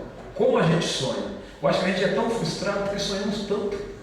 Por incrível que pareça. A gente sonha tanto, e quando aquilo não acontece, ou a gente coloca um pouco mais o pé no chão, a gente fala, poxa, que chato, né? Então assim, a sua frase é ótima, adorei, obrigado por ceder ela para mim. Quer que eu gravasse? Já estamos certinho, tudo pronto para isso. Mas eu gostei da sua visão desse lance. Eu já havia comentado algo sobre, da gente ficar cantando sobre nós, para nós mesmos, às vezes, né, causa estranhamento. Só que a gente vive hoje um período de uma nova juventude. Uma nova juventude dentro e fora do rap. O público que mais escutava o rap, que mais aderia ao rap, a maioria morreu, outros estão presos, outros viraram pais de famílias e não podem mais consumir o rap como o rap precisa ser consumido hoje em dia, que é para se manter vivo. A Carmela falou uma palavra muito legal, a renovação, a manutenção. É muito legal isso, vamos comprar para fazer a manutenção da cultura, é exatamente isso.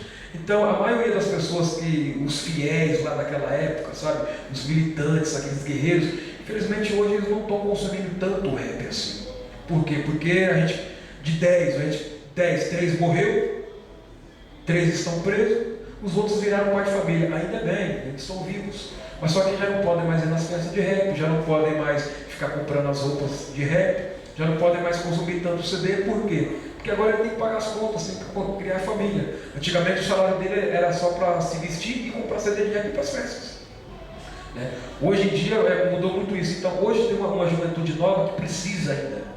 Tem muito moleque hoje que escuta rap que não sabe quem foi Consciência Humana, que é um dos maiores grupos de rap nacional, não sabe quem foi Câmbio Negro. Então, antes de Consciência Humana ou Câmbio Negro pensar em cantar, pessoal, você falou que a gente precisa cantar e precisamos mesmo, a gente precisa primeiro cantar para essa juventude nova. Acho que tem um pensamento já, que eu não vou lembrar o autor, mas a sociedade, uma pessoa que não conhece sua história, está fadada a repeti-la. Então, acho que esse pessoal que está consumindo rap agora, eles precisam conhecer muito mais a gente ainda. Eu tenho muito ainda para cantar para a periferia ainda. Tenho muito. Não cantei nada, eu faço rap desde os 12 anos e, como você falou, ainda não fiz nada, tão pequeno. Então, tenho muito que cantar ainda para a periferia, mas quero cantar para fora da periferia também. Eu acho que minha música ela não tem limite. Para música livre para todos os corações. Para transmitir uma liberdade, eu acho que preciso fazer uma música livre. Só que essa música livre tem compromisso. O rap é compromisso, já dizia Sabotagem. Então, adorei esse pensamento. Adorei. Vou pensar muito nisso, vou fazer isso que você está falando assim. Eu acho que eu já faço. Só que eles ainda não deram o braço a torcer para dizer que estão me escutando. Mas eu já faço.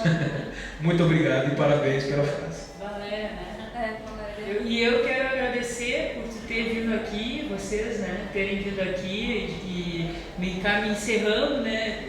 Quero dizer que o que o Crônica faz e o que vocês estão querendo colocar e retratar o que está acontecendo nessa construção aí no estádio de futebol, eles trabalham com uma coisa que é o que eu falei para a Nessi Brandão quando eu estive com ela, que é o direito à memória. Então, assim, se a gente não registrar, se a gente